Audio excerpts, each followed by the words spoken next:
manger un fruit de la passion. Vous savez pourquoi? Parce que j'ai regardé tous les bienfaits de fruits de la passion. Et c'est extraordinaire. Les vitamines. Alors je me suis dit, j'aurais besoin de vitamines ce matin. Donc je ne sais pas le goût que ça a. Donc vous allez regarder ma grimace, peut-être, elle va vous choquer, je ne sais pas. Je vais goûter ça. Ça a quand même l'air bizarre, hein, pour ceux qui n'ont jamais mangé. C'est un peu particulier, tu ne sais pas ce que c'est. Donc j'ai demandé à ma femme qui en mange beaucoup. C'est pour ça qu'elle est toujours en forme. Tiens, lève-toi chérie, qui te voit un petit peu. Alors elle est toujours partout dans l'ombre. Et des fois on la met devant, mais elle n'aime pas ça. Alors, ne me regardez pas maintenant.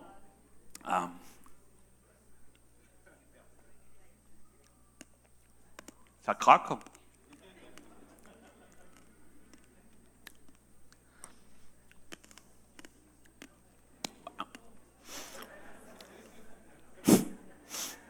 C'est bon, mais c'est quand même bizarre comme truc. Hein. Bon, je ne mange pas l'autre. Je te le laisserai pour tout à l'heure. Bon. Alors, je voulais faire cette expérience publiquement parce que sinon, j'en mangerais jamais. Mais là, je crois que je vais en remanger à la maison. Donc, vous pouvez m'applaudir parce que franchement, ça m'a coûté de faire ça. Parce que pour ceux qui ne le savent pas, ça fait juste 1 an et demi que je mange des fruits. Avant, je ne mangeais jamais de fruits. Donc, voilà, je m'améliore avec le temps, comme le bon vin. Alors, c'est vrai que, vous savez pourquoi on appelle ce fruit de la passion? Je suis sûr que pas peu de gens le savent. Parce que, figurez-vous que des missionnaires aux Caraïbes, des missionnaires jésuites, qui utilisaient en fait des images pour parler de Jésus, parce que souvent ils ne parlaient pas la langue, et donc ils ont trouvé la fleur que vous voyez à l'écran. Alors on ne voit pas trop bien, la fleur qui en fait rappelle plusieurs choses. En fait, vous voyez le symbole du Christ. Le cœur de cette fleur, ça représente la couronne d'épines. Vous voyez les traits au milieu? Et il expliquait ça. Les pétales et les sépales, il disait que ça représente les apôtres. Et il y a 5 étamines au milieu. On ne les voit pas bien à l'écran là, parce que c'est un peu clair. Peut-être ici un peu mieux. Et représente, c'est la référence aux 5 plaies du Christ.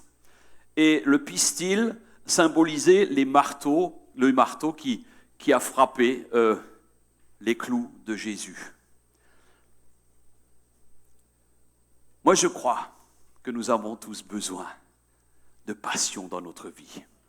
Nous avons besoin de passion dans notre vie. Si tu n'as pas de passion, tu vas mourir. On a besoin de passion dans notre vie. J'aimerais juste prier un instant et remettre ce temps à dire, Seigneur, merci d'ouvrir les cœurs.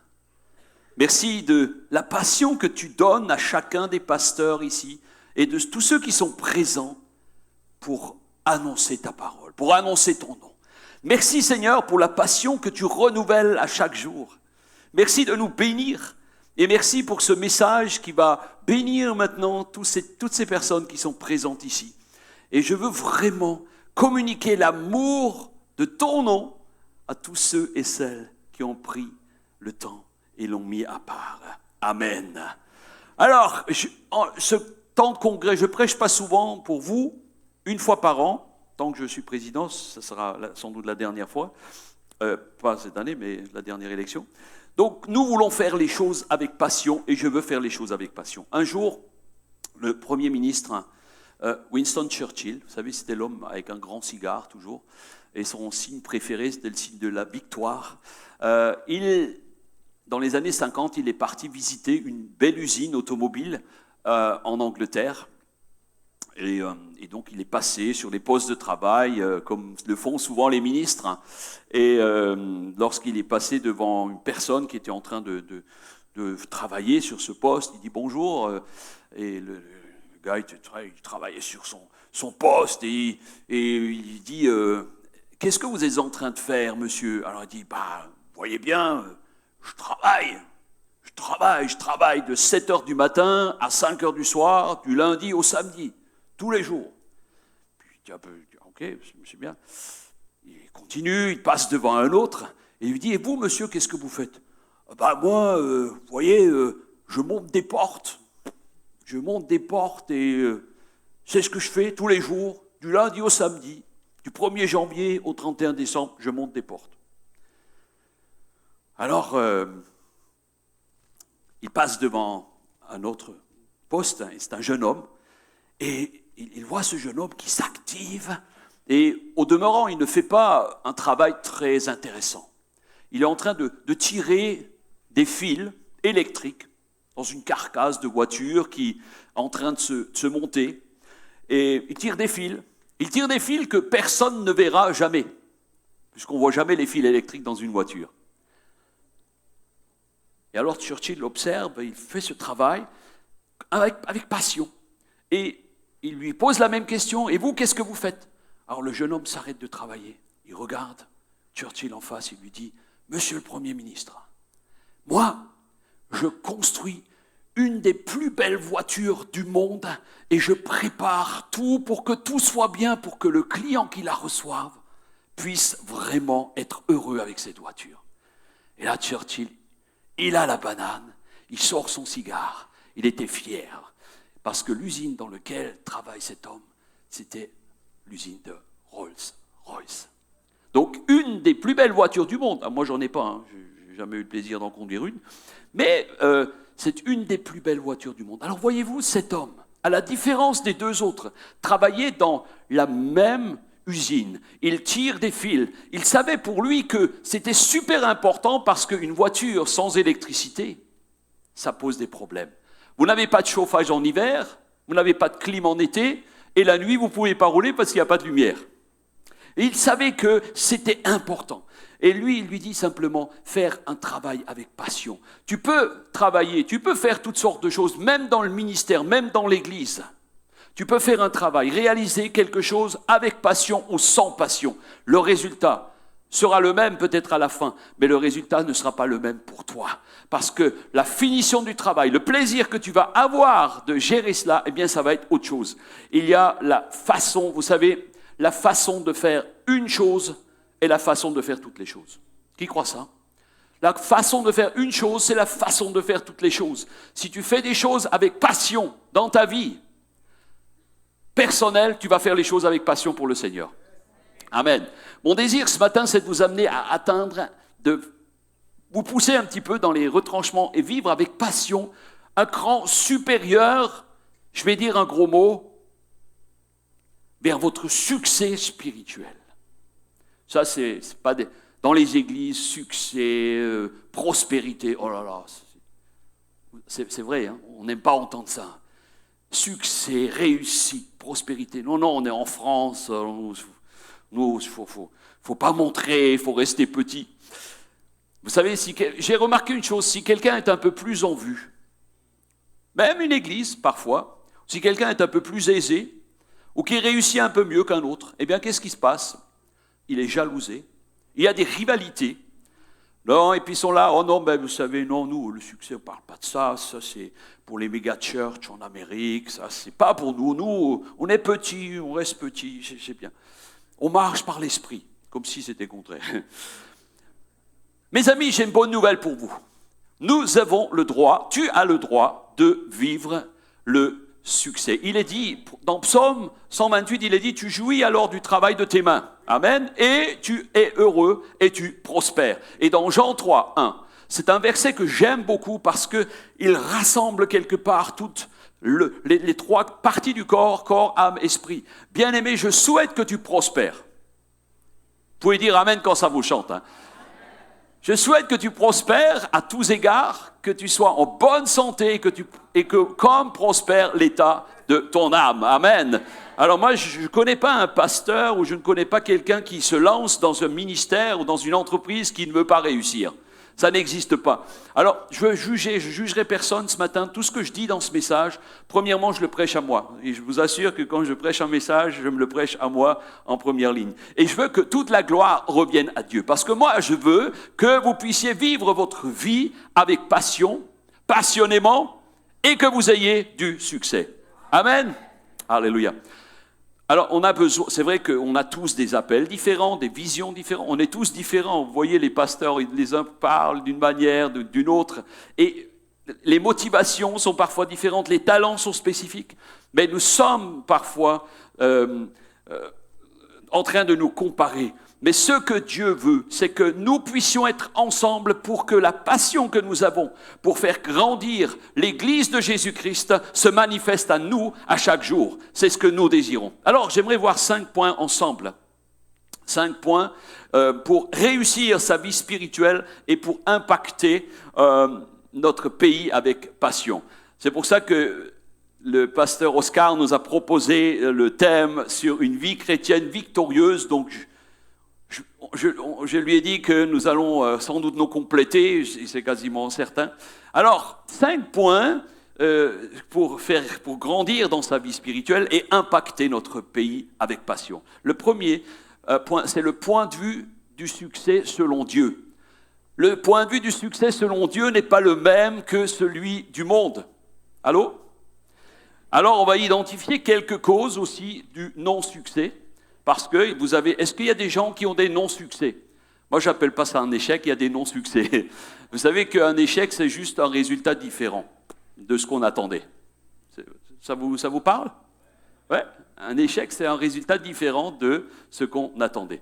Donc, on va identifier quelques causes de non-succès. Il y a aussi des remèdes et des pistes pour grandir avec le Seigneur. Et ensuite, il y a la consécration pour être passionné. Alléluia. Et après, le dernier point, c'est vivre dans la croissance comme Dieu le veut. Donc, avant d'aller plus loin, j'aimerais vous montrer une petite vidéo qui va apparaître tout de suite. Est-ce qu'on a du son sur le... Alain, est-ce qu'il y a du son? Parce qu'il faut du son. Sinon, la vidéo n'aura pas d'impact. Merci. Donc, pour réussir, il faut les idées, il faut la vision, et il faut de la passion, il faut des compétences. Est-ce que vous croyez qu'il faut des compétences pour réussir? Je crois qu'il en faut. Il faut des compétences, il faut de la volonté, il faut des encouragements et tout. Alors regardez la petite vidéo qui va apparaître. Donc c'est incroyable.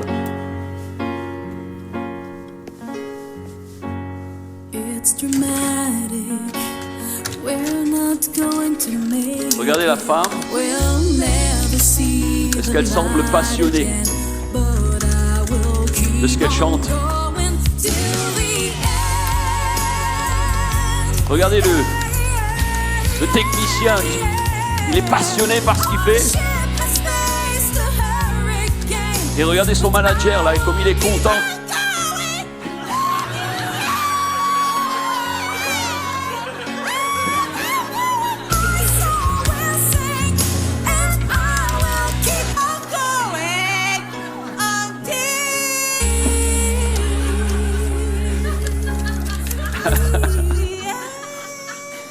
La passion, ça suffit pas, hein, mes amis. Ah, là, il est mort. Qui ne rêve pas d'un technicien comme ça? Tous ceux qui chantent rêvent d'un technicien comme ça. Alléluia. Pour réussir, il faut de la passion, il faut du talent et il faut des compétences. Mais il faut aussi des personnes qui sont là pour encourager. Alors, vivre dans la passion, c'est travailler à la réussite pour le succès d'une église qui rayonne Jésus-Christ, qui rayonne Jésus-Christ. Il faut de la passion, des talents et il faut beaucoup de travail. Alors, dans les 5 étapes que nous allons voir,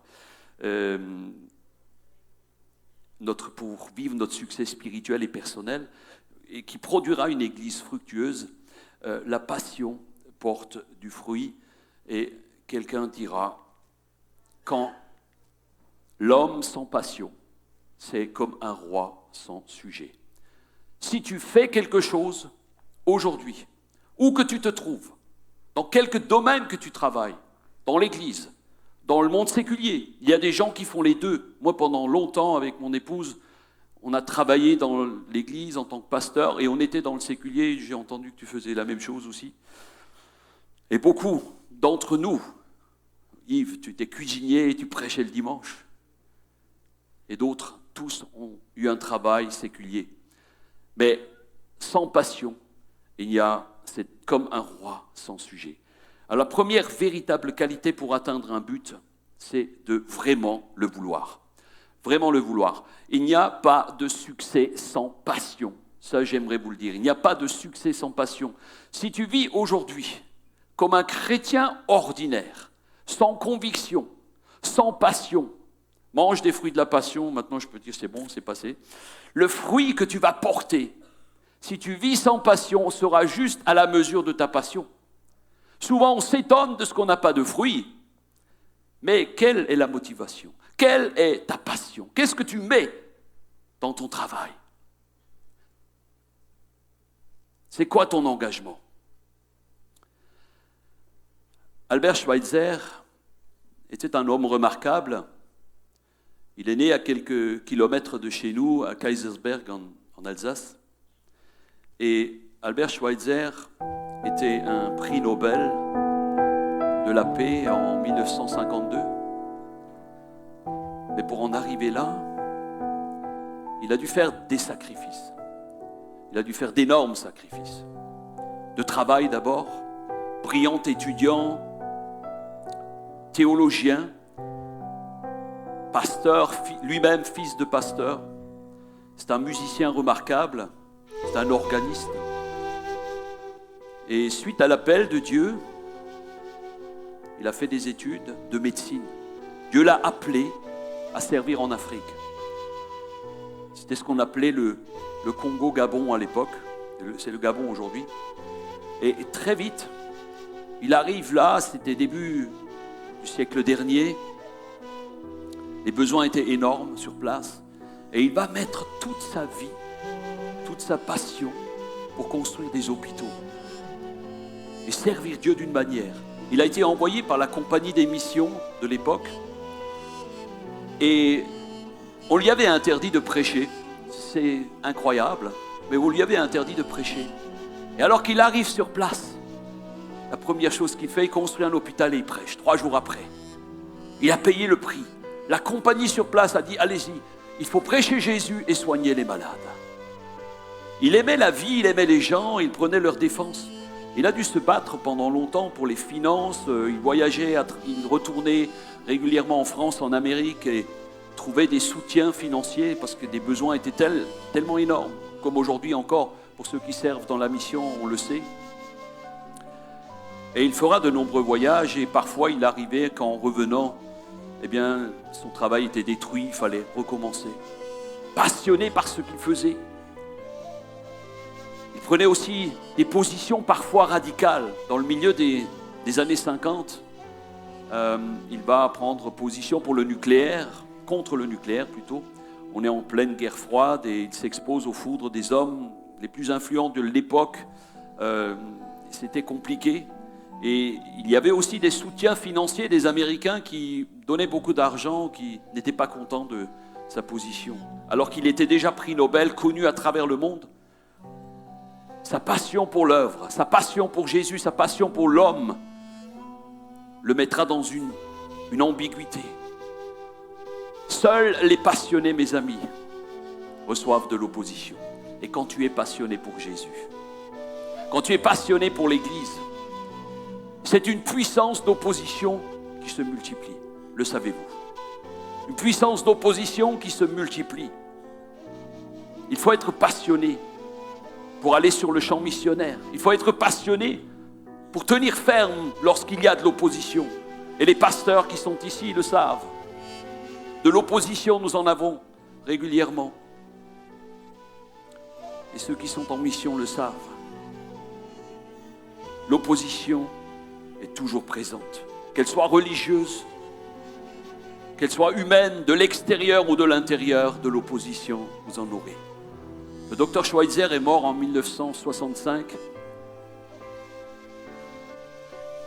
Il a voulu être enterré sur son lieu où il a exercé sa passion. Parfois, il y en a qui disent, il y a des pasteurs qui vont mourir en chair.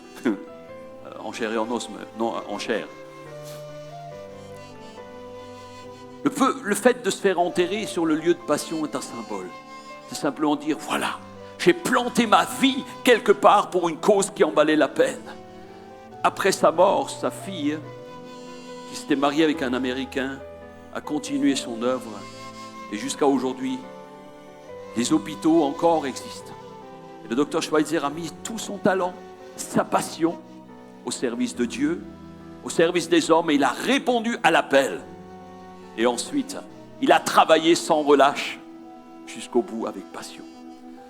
Est-ce que vous voulez toujours vivre avec passion et avoir du succès pour Dieu? Alors, ce qu'on va faire, on va se lever pour que vous ne vous endormiez pas encore. Vous pourrez faire une sieste cet après-midi. Et on va déclarer, oui, je veux encore vivre avec passion pour la cause que Dieu m'a appelée. Le succès selon Dieu, on va voir ensemble dans un passage de Chroniques 31-20, il y a 2 versets. Voilà ce que Ézéchias, voilà ce que fit Ézéchias dans tout Juda. Il fit ce qui est bien, ce qui est droit, ce qui est vrai devant l'Éternel son Dieu. Il agit de tout son cœur et il réussit dans tout ce qu'il entreprit en recherchant son Dieu pour le service de la maison de Dieu, pour la loi et pour les commandements. Et tout le monde dit Amen. Ézéchias, qui est-il? Ézéchias, c'est un homme qui cherchait la présence de Dieu. C'est un roi de Juda.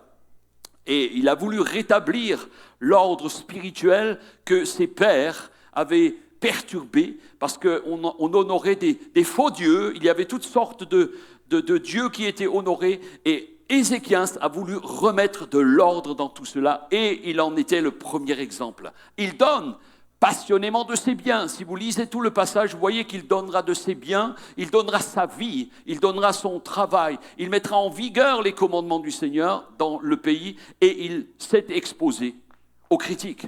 Pourquoi ? Parce que lorsque tu commences à proclamer les commandements du Seigneur, lorsque tu commences à vouloir mettre en place des choses, que tu sois pasteur ou que tu sois dans le séculier, eh bien tu vas avoir de l'opposition. Et Ézéchias aura de l'opposition et des critiques.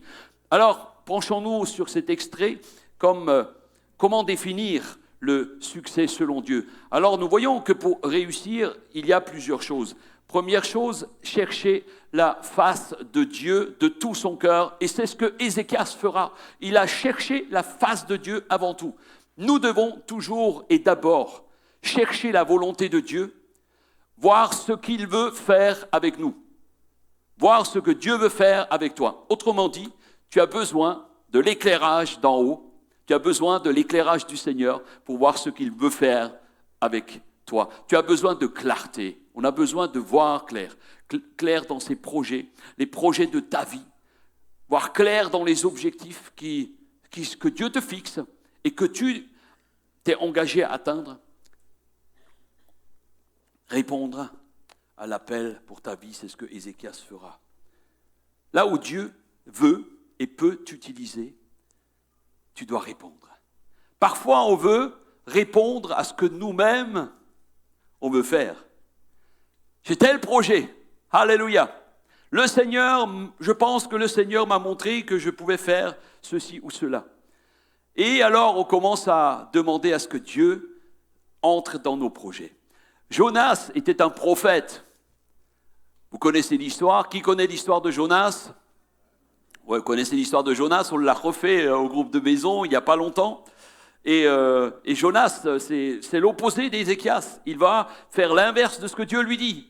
C'est un prophète, Dieu l'appelle à le servir, mais ce qu'il va faire, c'est qu'il va embarquer dans un bateau, payer son billet, et puis il va désobéir, il va aller à l'opposé de ce que Dieu lui demande.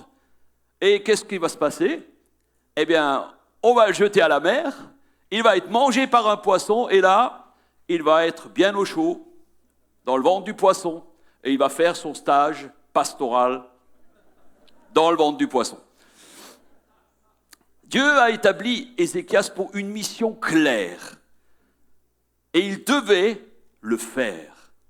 La première loi du succès pour vivre les bénédictions de Dieu, c'est savoir ce que Dieu veut. Allô ? Savoir ce que Dieu veut et y répondre. Il connaissait les commandements et les lois de Dieu, Et il y a répondu favorablement. Donc il était clair dans sa tête. La clarté de la mission, la clarté de l'objectif, c'est la première chose. J'aime à dire, un chemin qui va quelque part mène toujours à un endroit qui s'appelle nulle part. Souvent, nous avons une bonne vision des choses et on ne sait pas exactement où on va. On a un grand projet, un grand rêve, mais on n'a pas de clarté. On n'a pas de clarté. Si tu ne sais pas où tu vas, tu iras nulle part. Dis-le à quelqu'un maintenant. Si tu ne sais pas où tu vas, tu arriveras à un endroit qui s'appelle nulle part.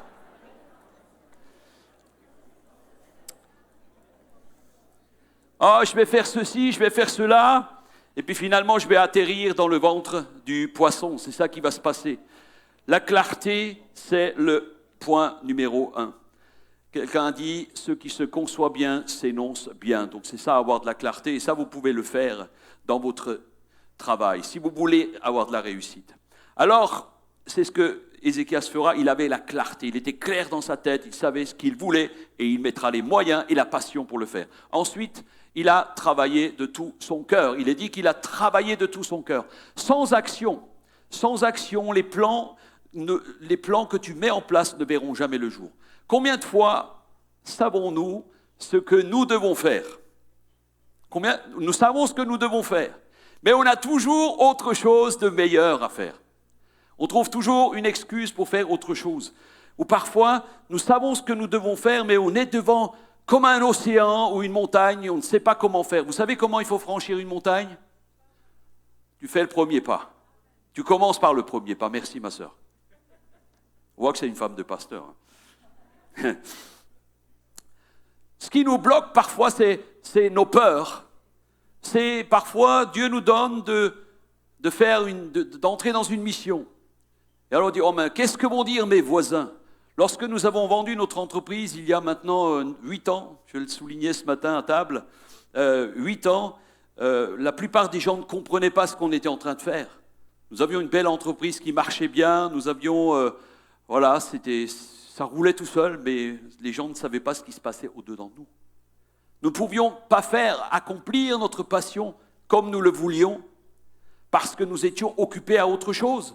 Et Dieu nous a appelés à lâcher prise. Alors certains disent, oui, mais pour toi c'est facile. Alléluia. Pour nous, tout est toujours facile, c'est ce que je dis. Pour les autres, c'est toujours facile. Parfois, les choses qui nous empêchent de passer à l'action sont les peurs de tomber, les peurs de rater, le quand dira-t-on.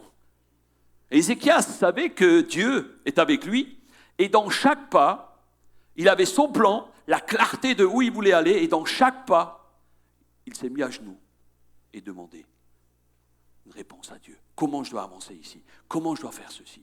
Il a travaillé de tout son cœur. Il a cherché Dieu, travaillé. Chercher Dieu, travailler. Chercher Dieu, travailler. Dites avec moi, chercher Dieu, travailler. Chercher Dieu, travailler. Alléluia. Il n'est pas dit que Ézéchias a dormi de tout son cœur. Je connais des gens qui ont des belles visions et qui dorment de tout leur cœur. Vous en connaissez? Il y en a qu'on connaît comme ça. Hein? Et en tant que chrétien, moi j'aimerais te dire, attache-toi à chercher Dieu pour connaître clairement le plan qu'il a pour toi, ce qu'il veut de toi. Et une fois que tu sais ce que Dieu veut de toi, il te donne cette conviction, alors ne déroge plus, ne recule plus. Comme le docteur Schweitzer, tu t'embarques dans une aventure, tu ne sais pas où tu vas sortir. Mais mettre le Seigneur au centre, c'est le centre de la détermination. Mettre Jésus au centre, lorsque tu travailles dur, n'oublie jamais pour qui tu travailles, peu importe ce que tu fais. Il y a ce chant que j'aime beaucoup qui dit « Dieu soit tout en moi ». On va juste écouter un extrait. Dieu dans tout mon être, Dieu dans tout mon être, dans ce que je suis, Dieu dans mon éveil, Dieu dans mon sommeil, Dieu dans mon repos, Dieu dans mon travail, et même dans mon travail. Dieu dans mes pensées, Dieu dans mes paroles, Dieu soit tout en moi, que Dieu soit tout en moi, Dieu soit tout que tout ce que je fais avec passion, Dieu soit tout en que Dieu soit tout en moi, oui, soit tout en moi. Alléluia. Mets Jésus au centre de ta vie, c'est la clé de la réussite.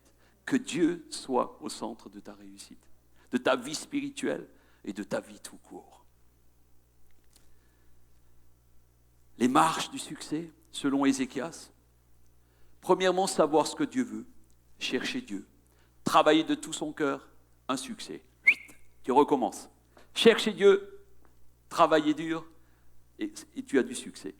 Savoir ce que Dieu veut à nouveau, le rechercher, travailler de tout ton cœur, et tu vas continuer ainsi. Et c'est ainsi que tu auras une vie épanouie en lui. Parce que si la tâche que Dieu te donne, c'est une tâche divine, alors la puissance pour accomplir la tâche, mes amis, elle doit être divine. Amen. Parce que si tu veux faire avec tes bras, avec ta tête, avec tes pieds, uniquement sans l'esprit, tu n'arriveras pas loin. Tu ne peux accomplir par la chair ce qui est engendré de l'esprit, et il faut toute la puissance du Saint-Esprit pour accomplir correctement la mission. Est-ce que parmi vous, je vous pose une question. Vous êtes encore là avec moi? Ça va? Est-ce que tu connais ta mission de vie? Toi, je sais que tu la connais. Est-ce que tu connais ta mission de vie? Qui connaît sa mission de vie? Hegel dira, c'est pas un chrétien, hein, mais il dira quand même des choses intéressantes. Rien de grand ne s'est accompli sans passion. Rien de grand ne s'accomplit jamais sans passion. Alors, ce qu'on va faire, je suis sûr que beaucoup n'ont jamais vraiment réfléchi, c'est quoi ma mission de vie? Pour les plus jeunes, pour les plus âgés, on dit, moi, ma mission de vie, c'est terminé. J'attends la retraite. Mais moi, je crois que Dieu a encore un plan. Daniel, Dieu a encore un plan pour toi. Amen. Alors, ce que je vous demande, vous allez vous lever et vous allez partager avec une personne, et simplement lui poser cette question, c'est quoi ta mission de vie? C'est quoi ta mission de vie, mon ami? C'est de servir le pasteur. Servir Dieu. Allez-y, levez-vous et partagez avec quelqu'un, c'est quoi votre mission de vie? C'est quoi ta mission de vie? C'est quoi à quoi tu t'attends dans ta vie? Tu attends une guérison, alléluia. Amen. Et après c'est quoi? Amen. Mais dis-le à ton frère. Dis-le à quelqu'un. Allez, c'est terminé. Vous pouvez reprendre vos places.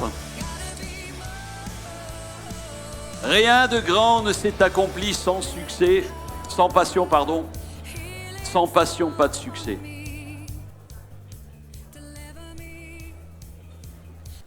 L'abbé Pierre dira le plus grand échec dans ta vie. Alors peut-être, peu importe ce que tu as partagé là, même si c'est un rêve, ne crois jamais que le rêve ne peut pas s'accomplir. L'abbé Pierre dira le plus grand échec est de ne pas avoir eu le courage de se lancer, de commencer, d'oser. Et souvent des gens sont frustrés à la fin de leur vie parce qu'ils n'ont pas osé. Nous avions un de nos employés, je me souviens, j'avais partagé avec lui, et c'est un homme frustré, c'était un chauffeur, et un jour, je lui ai posé la question, mais vous, il est retraité maintenant, c'est quoi votre rêve? C'était quoi votre rêve? Il me dit, moi, mon rêve, ça aurait été d'être mécanicien de voiture. J'aimais ça, mais j'en veux à mon père. Il ne m'a jamais laissé entrer en apprentissage. Il voulait que j'aille travailler à l'usine. Mais j'ai dit, mais vous auriez pu le faire plus tard. Mais après, j'avais peur de rater. Beaucoup de gens vivent dans la frustration. Peut-être il y en a ici au milieu de nous. Peut-être certains, vous êtes là, vous vous dites, mais j'ai passé à côté de mon rêve. Parce que tout simplement, on m'a dit que ce n'est pas possible pour moi, ou tout simplement parce qu'on t'a dit, on t'a fait croire que tu ne pourrais pas le faire. Alors, n'oublie pas cette citation. Le plus grand échec dans ta vie, c'est de ne pas avoir osé. Peu importe que tu aies 50, 60, 70, 80 ans, peut-être au milieu de nous, ou que tu aies 20 ans et qu'on te dit, mais tu es trop jeune, tu es trop vieux. Ose. C'est ma parole. Ose. Vraiment donner cette parole. On va identifier quelques causes de non-succès. Ça, c'en est déjà un. Dans Proverbe 19, il est dit, il y a dans le cœur de l'homme beaucoup de projets, mais c'est le dessein de l'Éternel qui s'accomplit. Oui, les projets de Dieu. On avait ce chant que les anciens de vie chrétienne, de UAPM connaissent, peut-être d'autres aussi. Je veux servir les projets de Dieu dans ma génération. Vous vous rappelez? Je veux servir les projets de Dieu pendant qu'il est temps. Pendant qu'il est temps. Amen. Serre les projets de Dieu pendant qu'il est temps et ils vont s'accomplir. Oui, les projets sont là, mais est-ce que les projets sont toujours de Dieu? Tu commences dans un projet et parfois Dieu te dit c'est bon, tu as atteint le niveau. Et alors on oublie de repartir en arrière, de dire je vais rechercher à nouveau ce que Dieu veut, je vais me remettre en travail et je vais accomplir une nouvelle mission qui va dans le même sens. Et souvent on s'obstine, on fait quelque chose, on ne sait pas où est-ce que ça aboutit et on continue dans une passion, mais on est dans une situation d'échec et on ne veut pas changer les choses. Et alors on se dit, tu vois Dieu, tu m'as donné cette mission, c'est le projet que tu m'as donné, mais maintenant je ne comprends pas, alors je fais un autre projet, et puis écoute, ce projet il va marcher mieux, alors viens Dieu, entre dans mon projet. Et on s'étonne que les choses n'aboutissent pas, tout simplement parce que tu n'es plus dans le dessein de l'Éternel. Tu es toujours dans le projet, mais le dessein, c'est les choses que tu fais chaque jour.